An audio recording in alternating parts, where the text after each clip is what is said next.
Hello guys, మనకి క్రికెట్లో సచిన్ టెండూల్కర్ ఎన్నో రికార్డులు బ్రేక్ చేశాడు. దాని తర్వాత కొత్త రికార్డులు కూడా క్రియేట్ చేశాడు.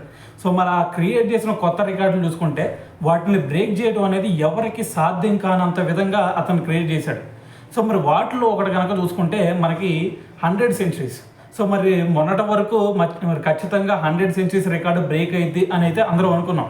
ఎందుకంటే మనకి విరాట్ కోహ్లీ 81 సెంచరీస్ వరకు వెళ్ళాడు.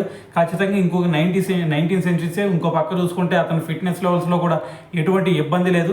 ఖచ్చితంగా సచిన్ టెండూల్కర్ రికార్డు బ్రేక్ అయింది అనుకున్నాం.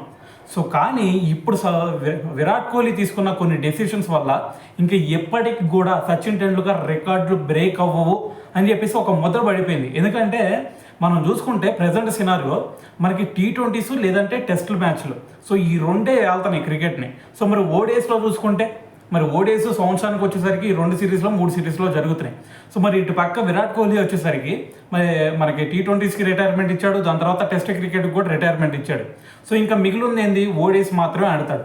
ఓడిఐస్ మాత్రమే ఆడితే ఇప్పటివరకు అతను ఎన్ని సెంచరీస్ చేశాడు అంటే మరి టెస్ట్లో ఒక 30 సెంచరీస్, దాని తర్వాత ఇటువైపు ఓడిఐస్లో వచ్చేసరికి 51 సెంచరీస్ కొట్టాడు. సో ఇంకా మరి సచిన్ టెండూల్కర్ రికార్డు బ్రేక్ చేయాలి అంటే సో ఇంకొక 20 సెంచరీస్ కొట్టాలి. అంటే 19 సెంచరీస్ చేస్తే ఈక్వల్ అవుతాడు. 20 కొడితే రికార్డ్ బ్రేక్ అయిపోయింది. సో మరి అటువంటి సినారియోలో మరి ఇప్పుడు ఏజ్ చూసుకుంటే 36 ఇయర్స్ మాత్రమే ఉంది. సో మరి ఇటువైపు మ్యాచెస్ చూసుకుంటే ఓడిఐస్ మహా అయితే 2 సిరీస్లో ఏం ఆడతారు, 3 సిరీస్లో ఆడతారు. సో మరి మ్యాచ్లు తక్కువ ఉండే, ఏజ్ తక్కువ ఉంది. దాని తర్వాత సో మరి సెంచరీస్ కొట్టాల్సినవి ఒక 20 వరకు ఉండే. సో ఇలా చూసుకుంటే ఖచ్చితంగా ఇయర్కి వచ్చేసరికి మరి 4 సెంచరీస్ అన్నా కొట్టాలి. 5 సెంచరీలు అయినా కొట్టాలి. సో పర్ ఇయర్ వచ్చేసరికి ఇంకో 4 సంవత్సరాలు ఆడితే. సో మరి ఇటువంటి మ్యాచ్లు తక్కువ ఉన్నప్పుడు ఎక్కువ సెంచరీలు కొట్టాల్సినప్పుడు టెస్ట్ క్రికెట్ ఆడితే ఆటోమేటిక్గా మరి సెంచరీస్ పెరుగుతూ ఉంటాయి. ఎందుకంటే మనకి టెస్ట్ మ్యాచెస్ ఇప్పుడు ఎక్కువ జరుగుతున్నాయి కాబట్టి రేపు చూసుకుంటే మొత్తం 5 టెస్టులు ఉన్నాయి.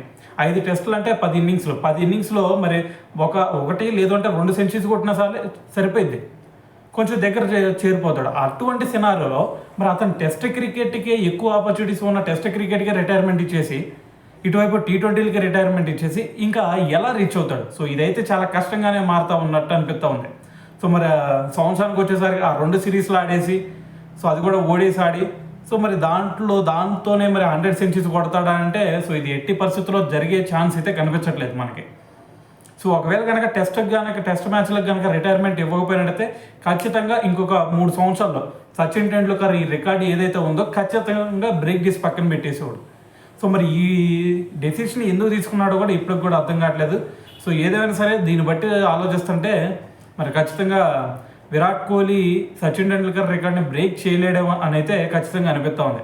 సో ఏదేమైనా సరే మరి దీని గురించి మరి బ్రేక్ చేయగలుగుతాడా లేదా, సో దీని గురించి మీరేమనుకుంటున్నారు అనేది కింద కామెంట్ చేయండి.